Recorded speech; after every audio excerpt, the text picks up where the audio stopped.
TN troll நேயர்கள் அனைவருக்கும் வணக்கம். தொடர்ந்து நான் உங்களை ரொம்ப மிஸ் பண்ணுறேன், நீங்களும் என்னை மிஸ் பண்ணுறீங்கன்னு நினைக்கிறேன்.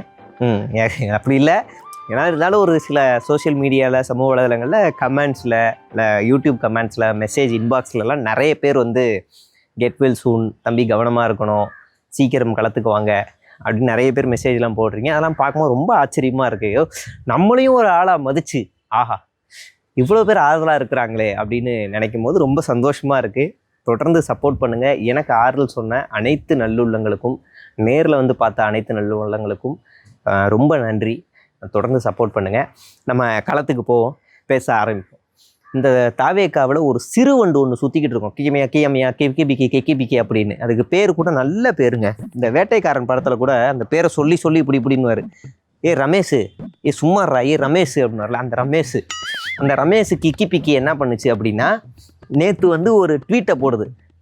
அமைச்சர் ரகுபதி பேசினதை வச்சு, சினிமா துறையில் ஊழல் நடக்கிறது, சினிமா துறையில் நடக்கிற ஊழல் உங்களுக்கு தெரியாதா, உங்களுக்கு தெரியாமல் இப்படியே மறைக்கிறீங்க அப்படின்ற மாதிரி ஒரு ட்வீட்டை போடுது.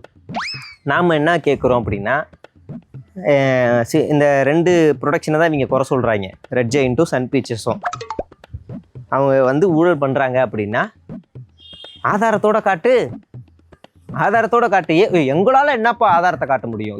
விஜய் பெரிய நடிகர், விஜய் நினைச்சா சினிமா துறையில் நடக்கிற ஊழல்களை அப்படின்றதுக்குள்ள வெளியில் கொண்டு வருவார். ஆதாரத்தை காட்ட சொல்ல விஜய. இப்போ நீ அவங்ககிட்ட கேட்டோன்னா அவங்க ஓப்பனாக காட்டுவாங்க, இங்கே பாரு எல்லாமே ஒயிட்டு லீகல் பார்த்துக்கோ அப்படின்னு ஈஸியாக காட்டிடுவாங்க. சும்மா ஜென்சி கிட்ஸுக்கு ஒன்றும் தெரியாத ஆளுங்களை மண்டையை கழுவி ஏமாத்துறதுக்கு இப்படி சம்மந்தம் இல்லாத ஒரு குற்றச்சாட்டுகளை வைக்கிறது. சரி, இந்த குற்றச்சாட்டுகளை வைக்கலாம், யார் வேணாலும் வைக்கலாம், தப்பு இல்லை. ஆனால் அது யார் வைக்கலாம்?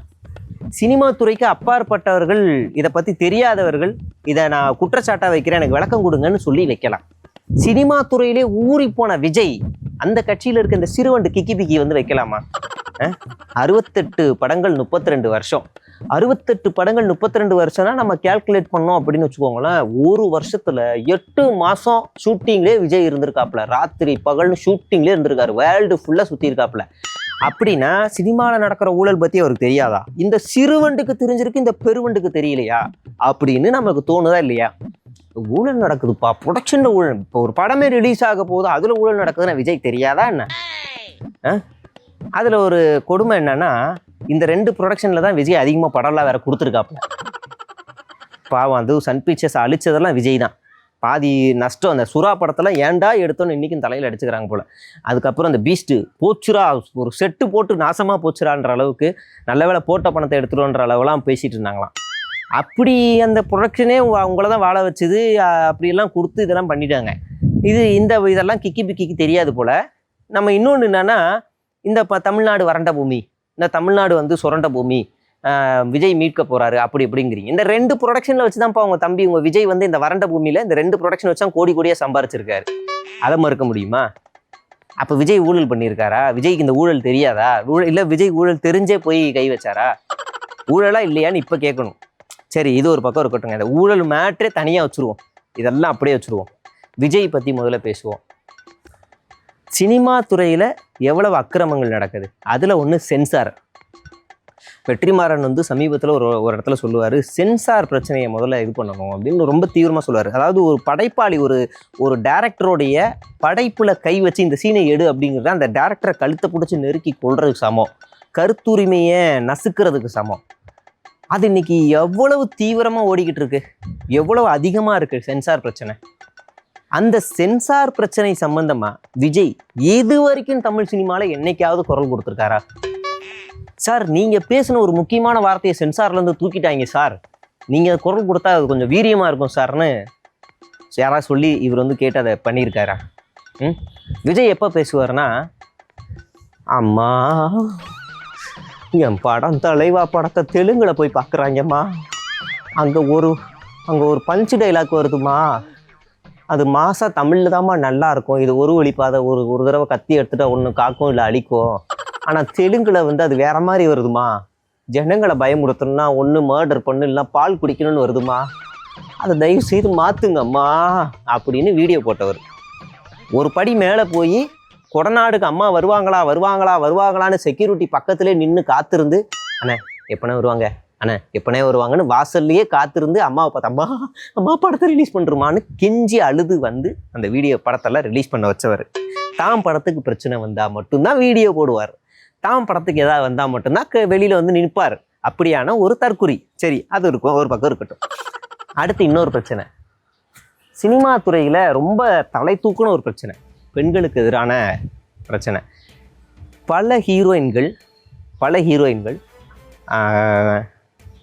அட்ஜஸ்ட் பண்ண சொல்கிறாங்க, சில விஷயங்கள்லாம் கேட்குறாங்க, இது ஒரு பெரிய நெட்வொர்க்காக இருக்குது அப்படின்னு ஓப்பன் குற்றச்சாட்டு மீட்டூலேருந்து எல்லாமே வைக்கிறாங்க.